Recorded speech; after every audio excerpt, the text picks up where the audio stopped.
ग़ार हिरा में क़याम और वही का आगाज़। नबी करीम सल्लल्लाहु अलैहि वसल्लम पर वही का इब्तदाई दौर अच्छे सच्चे पाकीज़ा ख्वाबों से शुरू हुआ। आप सल्लल्लाहु अलैहि वसल्लम ख्वाब में जो कुछ देखते वो सुबह की रोशनी की तरह सही और सच्चा साबित होता। फिर मन जानिब कुदरत आप सल्लल्लाहु अलैहि वसल्लम तन्हाई पसंद हो गए और आप सल्लल्लाहु अलैहि वसल्लम ने ग़ार हिरा में खलवत नशीनी एख्तियार फरमाई और कई कई दिन और रात वहाँ मुसलसल इबादत और याद इलाही ज़िक्र व फ़िक्र में मशगूल रहते। जब तक घर आने को दिल ना चाहता तोशा हमरा लिए हुए वहाँ रहते। तोशा ख़त्म होने पर ही अहलिया मोहतरमा खदीजा रज़ी अल्लाह अन्हा के पास तशरीफ़ लाते और कुछ तोशा हमरा लेकर फिर वहाँ जाकर खलवत गज़ी हो जाते।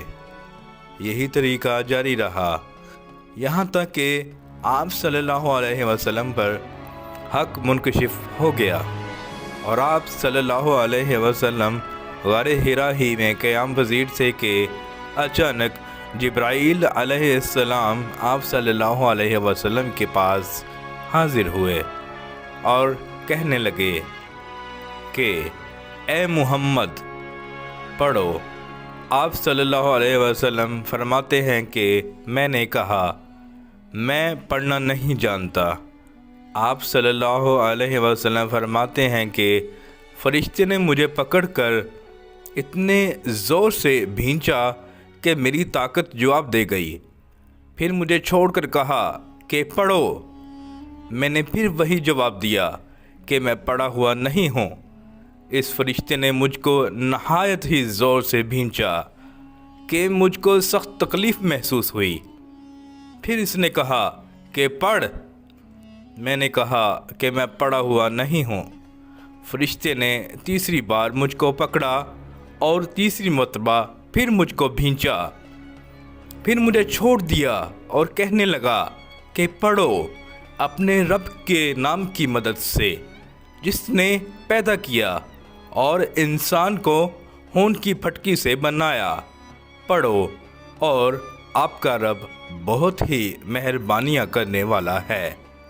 बस यही आयतें आप जिब्राईल अलैहिस्सलाम से सुनकर इस हाल में ग़ार हिरा से वापस हुए कि आप सल्लल्लाहु अलैहि वसल्लम का दिल इस अनोखे वाक़या से कांप रहा था।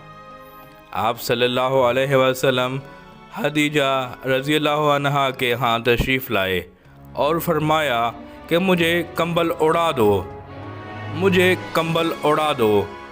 लोगों ने आप सल्लल्लाहु अलैहि वसल्लम को कंबल उड़ा दिया। जब आप सल्लल्लाहु अलैहि वसल्लम का डर जाता रहा तो आप सल्लल्लाहु अलैहि वसल्लम ने अपनी ज़ौजा मोहतरमा खदीजा रज़ी अल्लाह अन्हा को तफसील के साथ ये वाक़या सुनाया और फरमाने लगे कि मुझको अब अपनी जान का खौफ हो गया है। आप सल्लल्लाहु अलैहि वसल्लम की अहलिया मोहतरमा खदीजा रज़ी अल्लाह अन्हा ने आप सल्लल्लाहु अलैहि वसल्लम की ढारस बंधाई और कहा आपका ख्याल सही नहीं है। अल्लाह की कसम आपको अल्लाह कभी रुसवा नहीं करेगा। आप तो इखलाक फाजला के मालिक हैं। आप तो कुनबा परवर हैं। बेकसों का बोझ अपने सर पर रख लेते हैं। मुफलिसों के लिए आप कमाते हैं। मेहमान नवाजी में आप बेमिसाल हैं और मुश्किल वक्त में आप अमर हक़ का साथ देते हैं। ऐसे औसाफ़े हसना वाला इंसान यूं बेवक्त ज़िल्लत व ख्वारी की मौत नहीं पा सकता। फिर मज़ीद तसल्ली के लिए खदीजा रज़ी अल्लाह अन्हा आप सल्लल्लाहु अलैहि वसल्लम को वर्का बिन नौफल के पास ले गईं, जो इनके चचाज़ाद भाई थे और ज़माना जाहलियत में नसरानी मज़हब इख्तियार कर चुके थे और इब्रानी ज़बान के कातिब थे। चुनाचे इंजील को भी हस्ब मंशा खुदावंदी इब्रानी ज़बान में लिखा करते थे। انجیل سریانی زبان میں نازل ہوئی تھی، پھر اس کا ترجمہ عبرانی زبان میں ہوا۔